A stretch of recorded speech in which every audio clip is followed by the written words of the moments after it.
ನಿಮ್ಮ ಮುಂದೆ ಅಭಿಮಾನಿಯೊಬ್ರು ಬಂದು ಸೆಲ್ಫಿ ಕೇಳ್ತಾರೆ, ಆಗ ಮನ್ಸಲ್ಲಿ ಏನು ಓಡ್ತಾ ಇರುತ್ತೆ? ಮನಿ ಕೊಡ್ತೀನಿ ಅಂತ ಅಷ್ಟೇ, ಬೇರೆ ಏನಿಲ್ಲ. ಅದು ಡಿಪೆಂಡ್ಸು. ಹಾಂ, ಈಗ ಯಾರು ಏನು ಎತ್ತ, ಸೊ ಅದ್ರ ಮೇಲೆ ಡಿಪೆಂಡ್ ಆಗುತ್ತೆ ಮನಸ್ಸಲ್ಲಿ ಏನು ಓಡುತ್ತೆ ಅನ್ನೋದು.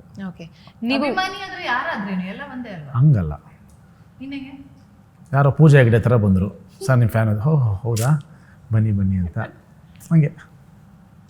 ನೀವು ಏನೋ ಹೆಂಡ್ತಿನ ಪಕ್ಕದಲ್ಲಿ ಇಟ್ಕೊಂಡು ಹಿಂಗೆ ಹೇಳ್ತಾ ಇದ್ದೀರಾ? ಪಕ್ಕದಲ್ಲಿ ಇಟ್ಕೊಂಡು ಹೇಳ್ಬೇಕು, ಅದು ಆಮೇಲೆ ಧೈರ್ಯ ಹೇಳ್ಬಾರ್ದು, ಮೆಚ್ಬೇಕು. ಮುಂದೆನೇ ಹೇಳ್ಬೇಕು. ಓಕೆ, ಒಂದು ದಿನಕ್ಕೆ ನೀವು ಅದೃಶ್ಯರಾದ್ರೆ ಏನು ಮಾಡ್ತೀರಿ? ಇನ್ವಿಸಿಬಲ್ ಆದ್ರೆ ಏನ್ ಮಾಡ್ತೀರಾ? ತುಂಬಾ ದೊಡ್ಡ ಸಿನಿಮಾಗಳು ಮಾಡ್ತಾರೆ ಗೊತ್ತಾ, ಹ್ಮ್, ಇನ್ವಿಸಿಬಲ್ ಆಗಿ ಆ ಸೆಟ್ಟಲ್ಲಿ ಇರ್ತೀನಿ mostly. Okay, curiosity, out of curiosity. Okay. Krishna ಅವರು? ನನಗೇನು ಇನ್ವಿಸಿಬಲ್ ಆಗಿ ಆಸೆ ಏನೂ ಇಲ್ಲ. ಒಂದ್ಸರಿ ಹೋಗ್ಬಿಟ್ಟು ಧೋನಿ ಮನೆಗೆ ಹೋಗ್ಬಿಟ್ಟು ಧೋನಿ ನೋಡ್ಕೊಂಡ್ಬರ್ತೀನಿ. ಮನೆಗೆ ಹೋಗಿ ಏನಿಲ್ಲ, ಆ ಥರದ ಮನೆಗೆ ಹೋಗಿಲ್ಲ.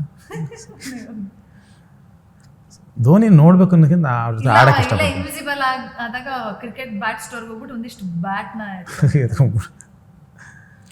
ನಿಮ್ಮನ್ನ ಯಾರಾದ್ರೂ ಕಿಡ್ನಾಪ್ ಮಾಡಿದ್ರೆ ನಿಮ್ಮ ಯಾವ ಅಭ್ಯಾಸಕ್ಕೆ ಬೇಸತ್ತು ಅವರೇ ನಿಮ್ಮನ್ನ ವಾಪಸ್ ಬಿಟ್ಟು ಹೋಗ್ತಾರೆ? ಕೇಳ್ಕೆ ಇವರೇ ಹೇಳ್ತಾರೆ. ಮಲಗಿರ್ತಾರೆ, ಏನು ಮಾಡೋದಿಲ್ಲ, ಕರ್ಕೊಂಡ್ಬಂದಿರೋದೇ ವೇಸ್ಟ್, ಕರ್ಕೊಂಡೋಗಿ ಬಿಟ್ಟು ಬನ್ನಿ ಅಂತ ಬಿಟ್ಟು ಹೋಗ್ತಾರೆ. ಓಕೆ, ನಿಮ್ದು ಯಾವುದು ಆ ಥರದ ಅಭ್ಯಾಸಗಳಿಲ್ವೇ? ನಂದೇ ಹೇಳಿದ್ದವರು. ಕೃಷ್ಣ ಅವ್ರದ್ದು ಹೇಳಿದ್ ನಾನು. ಓಕೆ, ನಿಮ್ದು? ಇವ್ರು ಏನು ಬಾಯ ಮುಚ್ಚಲ್ಲ ಅಂದ್ಬಿಟ್ಟು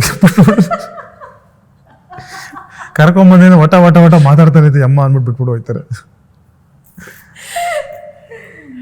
ಇದು ಸುಳ್ಳು.